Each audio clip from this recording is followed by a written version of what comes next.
बात आज की चैनल के कार्यक्रम टॉप 10 में आपका स्वागत है। मैं हूं निपुण भार्गव और पेश है अभी तक की 10 बड़ी खबरें।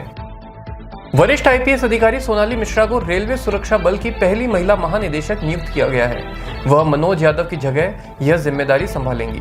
बता दें कि मनोज यादव 31 जुलाई को सेवानिवृत्त होने वाले हैं और पहली बार महिला अधिकारी के कंधों पर रेलवे संपत्ति और यात्रियों की सुरक्षा की जिम्मेदारी दी गई। सोनाली वर्तमान में मध्य प्रदेश पुलिस में अतिरिक्त महानिदेशक के पद पर तैनात हैं। इसरो के अंतरिक्ष यात्री ग्रुप कैप्टन शुभांशु शुक्ला अंतर्राष्ट्रीय अंतरिक्ष स्टेशन पर 18 दिन बिताने के बाद 15 जुलाई को पृथ्वी पर लौट रहे हैं। एक्सियोम 4 मिशन के तहत शुक्ला व 3 अन्य अंतरिक्ष यात्री कमांडर शामिल हैं, जो 26 जून को अंतरिक्ष स्टेशन पहुंचे थे। नासा के अनुसार चारों यात्री 14 तारीख को भारतीय समय अनुसार दोपहर 4:35 पर ड्रैगन अंतरिक्ष यान से पृथ्वी के लिए रवाना होंगे और यान 15 जुलाई को दोपहर 3 बजे कैलिफोर्निया तट के पास समुद्र में उतरेगा। पश्चिम विक्षोभ के प्रभाव से पश्चिमी हिमालयी राज्यों जम्मू कश्मीर, हिमाचल प्रदेश और उत्तराखंड में सोमवार से मौसम में फिर बदलाव आएगा। जम्मू संभाग के 5 जिलों में बादल फटने और भूस्खलन को लेकर अलर्ट जारी किया गया है। हिमाचल प्रदेश में भी कई स्थानों पर भारी बारिश की संभावना है। प्रदेश में पहले से ही हो रही बारिश के कारण 252 सड़कें बंद हैं, जिससे यातायात व्यवस्था बुरी तरह प्रभावित हुई है। मध्य प्रदेश में सतना और चित्रकूट समेत कई जिलों में भारी बारिश हुई है और सड़कों पर पानी भर गया है। मौसम विभाग ने अगले 4 से 5 दिनों के दौरान देश के मध्य और आसपास के उत्तर पश्चिमी हिस्सों में बहुत भारी बारिश की संभावना जताई है। पोलैंड की ईगा स्वियातेक ने शानदार प्रदर्शन करते हुए वर्ष के तीसरे ग्रैंड स्लैम विंबलडन के महिला एकल वर्ग का खिताब जीत लिया है। स्वियातेक ने फाइनल में अमेंडा एनिसिमोवा को एक तरफा अंदाज में लगातार सेटों में 6-0, 6-0 से हराया। अमेंडा का प्रदर्शन इतना निराशाजनक रहा कि वह एक भी गेम अपने नाम नहीं कर सकी। बता दें कि स्वियातेक पोलैंड की पहली महिला खिलाड़ी हैं जिन्होंने विंबलडन का खिताब जीता है और महिला एकल वर्ग में यह उनका 6ठा ग्रैंड स्लैम खिताब है। इससे पहले उन्होंने 4 बार फ्रेंच ओपन और 1 बार यूएस ओपन का खिताब भी जीता था। मध्य अफ्रीकी देश कोंगो के पूर्वी हिस्से के इरुमू इलाके में इस्लामिक स्टेट समूह से जुड़े विद्रोहियों ने हमला कर 66 लोगों को मौत के घाट उतार दिया। यह इलाका युगांडा की सीमा से लगा हुआ है। स्थानीय अधिकारियों ने बताया कि यह हमला आईएस से जुड़े अलाइड डेमोक्रेटिक फोर्सेस यानी कि एडीएफ के लड़ाकों ने किया। एडीएफ एक युगांडाई इस्लामी चरमपंथी समूह है जो सीमा के दोनों ओर सक्रिय है।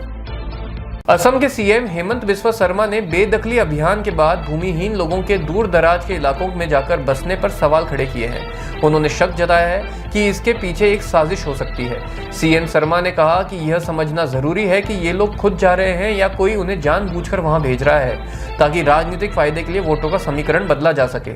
मुख्यमंत्री ने कहा कि इस तरह की बसावट से इन इलाकों का जनसांख्यिकी संतुलन बिगड़ रहा है और बताया कि जिन जगहों पर उनकी सरकार ने अतिक्रमण हटाने के लिए बेदखली अभियान चलाया था वहां ज्यादातर बंगाली भाषी मुसलमान रह रहे थे। प्रधानमंत्री नरेंद्र मोदी ने बैसाखी के अवसर पर लोगों को बधाई दी और कहा कि हम सदैव एकजुटता, कृतज्ञता और नवीनीकरण की भावना का जश्न मनाएं। इस अवसर पर मोदी ने देशवासियों को जलियांवाला बाग की शहादत याद दिलाई। उन्होंने मासूम लोगों के बलिदान को स्वतंत्रता संग्राम का एक अहम मोड़ बताया। पश्चिम बंगाल के उत्तर 24 परगना जिले के बनगांव थाना क्षेत्र में आज तड़के 3 बजे लगी भीषण आग से 9 दुकानें जलकर राख हो गई। आग की सूचना मिलते ही बनगांव अग्निशमन विभाग की 2 दमकल की गाड़ियां तुरंत मौके पर पहुंची, लेकिन आग की भयावहता के कारण स्थिति पर काबू पाना मुश्किल हो गया।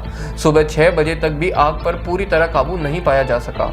आग की चपेट में आई दुकानों में मुख्य रूप से बैग, कॉस्मेटिक और जूते की दुकानें शामिल थी, जो पूरी तरह जलकर खाक हो गई। इस घटना में किसी के हताहत होने की सूचना नहीं मिली है, लेकिन दुकान मालिकों को भारी आर्थिक नुकसान हुआ है। आज अमरनाथ यात्रा के लिए 11वां जत्था नुआन बेस कैंप पहलगाम से रवाना हुआ। 11वें जत्थे में 6,639 तीर्थयात्री शामिल हैं, जिनमें से 2,337 बालटाल और 4,302 पहलगाम के लिए रवाना हुए हैं। यह जत्था बहुस्तरीय सुरक्षा घेरे के बीच रवाना हुआ। श्रद्धालुओं के लिए लखनपुर से पवित्र गुफा तक लंगरों की व्यवस्था की गई है। विदेश मंत्री एस जयशंकर आज से सिंगापुर और चीन की 3 दिवसीय यात्रा पर रवाना होंगे। विदेश मंत्रालय के अनुसार जयशंकर चीन के तियानजिन शहर में शंघाई सहयोग संगठन यानी कि एससीओ के एक सम्मेलन में भाग लेने जा रहे हैं। पूर्वी लद्दाख में वास्तविक नियंत्रण रेखा पर 2020 में सैन्य गतिरोध के कारण दोनों देशों के संबंधों में तनाव आने के बाद यह जयशंकर की पहली चीन यात्रा होगी। मंत्रालय के अनुसार सिंगापुर में जयशंकर अपने समकक्ष और अन्य नेताओं से मिलेंगे। जयशंकर बीजिंग बीजिंग में अपने चीनी समकक्ष वांग यी के साथ द्विपक्षीय बैठक करेंगे। इसके बाद वे 14 और 15 जुलाई को शंघाई सहयोग संगठन की विदेश मंत्रियों की परिषद की बैठक में भाग लेने के लिए तियानजिन जाएंगे। बता दें कि SCO चीन के नेतृत्व वाला एक बहुपक्षीय समूह है जिसमें भारत और पाकिस्तान सहित 9 स्थायी सदस्य शामिल हैं। टॉप 10 में अभी के लिए इतना ही। अगले कार्यक्रम सुपर 30 में आपसे फिर मुलाकात होगी। तब तक के लिए बने रहिए आपके अपने चैनल बात आज की के साथ। धन्यवाद।